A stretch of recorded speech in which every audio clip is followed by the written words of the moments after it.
While Valley lawmakers are saying this report is a misrepresentation of South Texas, one Valley police chief says despite what others might say, it's not far from the truth. It might look like a war zone. As law enforcement chase suspected human and drug smugglers through the streets of the valley, try and solve kidnappings, murders, and fend off people trying to escape Mexico during gun battles. But Congressman Henry Cuellar says a war zone isn't what South Texas is. I just got back from Iraq and Afghanistan. Now those are war zones. Those are war zones.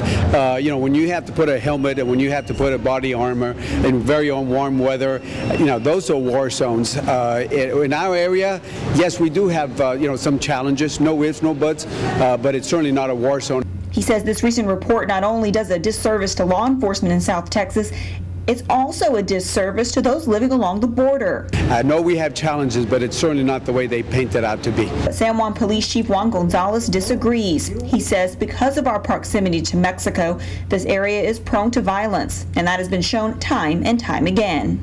We've seen the cartels moving their command and control to this area, incident after incident after incident. We might not see it as frequently and as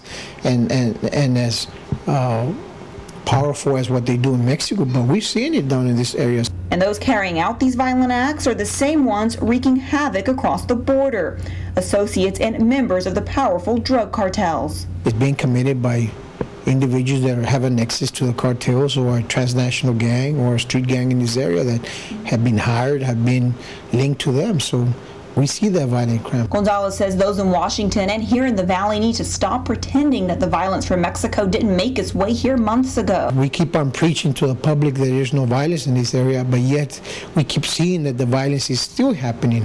The fact that matters is that we need to realize that there is violence in this area, and we need to address it as such. Gonzalez says the only way the border will ever be secure is if people start admitting there's a problem. Chief Gonzalez adds while the equipment law enforcement here in the Valley is gaining through grants is great, he believes the only way to keep our borders safe is by putting more boots on the ground. In our Hidalgo County newsroom, Katie Lopez, Action 4 News.